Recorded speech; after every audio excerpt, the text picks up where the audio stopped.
Welcome to SpaceWire. Please subscribe and hit the bell icon for more updates. The news hit the American heartland like a thunderclap. Former President Donald Trump from Mar-a-Lago announced an immediate halt to all U.S. corn exports. No warning, no transition, just a full stop. Markets plunged. Phones rang off the hook in farmhouses from Iowa to Nebraska. The golden river of corn that fed the world was dammed by a single declaration. Disbelief turned to panic. For generations, American farmers have fed the world. Now, their lifeblood was cut off.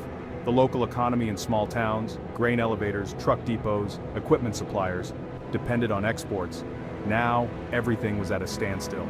On Wall Street and in Chicago, analysts scrambled to make sense of a move that defied economic logic. The world watched as America held its breath. Was this temporary, a negotiating tactic, or something permanent? The lack of clarity fueled anxiety. The Biden administration was blindsided, condemning the move but struggling to respond. Trump cited national security and domestic food prices, but to farmers, it felt like betrayal. Shipping companies halted vessels mid-route. Contracts worth billions were suddenly in jeopardy. International buyers, long reliant on U.S. corn, were left stranded. The vacuum was immense. Someone would fill it. The only question, who would move fast enough to seize the opportunity? The answer came almost immediately. Why did this happen? Trump invoked his America First doctrine, claiming the halt would protect the U.S. food supply and lower domestic prices. But the mechanism wasn't a law. It was a coordinated private sector embargo, leveraging allies in logistics and unions to stop exports cold. This bypassed government channels, leaving the administration powerless to counteract quickly. Critics argued the U.S. produces far more corn than it can consume. Without exports, prices would collapse, hurting the very farmers Trump claimed to protect. Economists called it a reckless gamble, not a savvy strategy. Trump's team framed it as a national security issue, warning of foreign leverage over U.S. food. Most experts dismissed these claims as fear-mongering. America's dominance in corn exports was a source of strength, not weakness.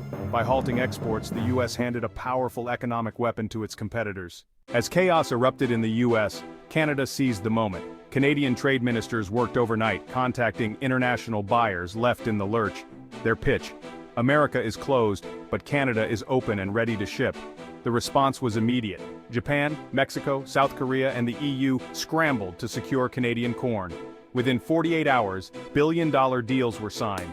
Canada's years of market diversification and reputation for reliability paid off. The government and exporters moved in lockstep, expediting shipments to meet demand. Canada was no longer a backup. It was now a primary supplier. The shift was both economic and symbolic. Canada stepped out of America's shadow. The world's trust and money flowed north. The power structure of North American agriculture changed overnight. Canada's swift action may have permanently altered global trade.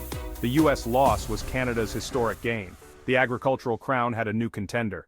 In the U.S., the mood was grim. Farmers had just planted millions of acres, counting on exports. Now prices collapsed overnight.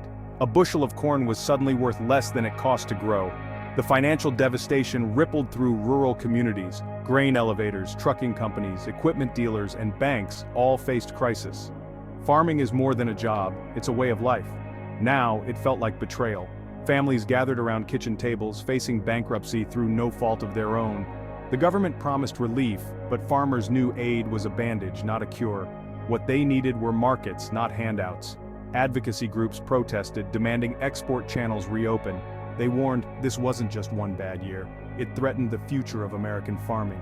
The heartland was fighting for survival. The collapse of the export market put the entire rural economy at risk. Without change, a mass exodus from farming loomed.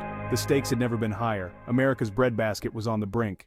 The U.S. export halt sent shockwaves worldwide. Nations dependent on American corn scrambled for alternatives as prices soared. Brazil and Argentina emerged as big winners, ramping up exports and signing long-term deals. The global corn trade was redrawn in days. Import-dependent nations, especially in Africa and the Middle East, faced food insecurity as prices spiked. The World Food Program lost a key supplier, deepening the crisis. Countries began diversifying sources and investing in domestic agriculture. The era of unquestioned U.S. dominance was over. The world adapted, forging a fragmented, unpredictable system. Survival, not loyalty, now ruled the global corn market. American corn growers face an uncertain future. With the fall harvest in jeopardy, many wonder if planting corn next year is even viable. Some consider switching to soybeans or wheat, but the Corn Belt is built for corn. change is costly and risky. Domestic markets like ethanol and bioplastics offer hope, but can't replace lost exports overnight. Farmers lobby Washington for a reversal, knowing their survival depends on it. The future of U.S. agriculture hangs in the balance. Will fields go fallow, or will new markets emerge? The next few months will decide the fate of America's heartland. This is more than a trade dispute, it's a seismic shift. America's century-long reign as Corn King is over. The export halt, meant to show strength, left the U.S. isolated and weakened. Canada, Brazil, and Argentina filled the void, winning trust and market share. Rebuilding America's reputation will take more than policy change. It will take time and proof of reliability. The consequences are profound. Family farms may vanish, rural communities may hollow out, and the food system could become less resilient. The pain will echo far beyond the fields. As of August 2025, the future is uncertain. The world has changed, and America's place in it is no longer assured.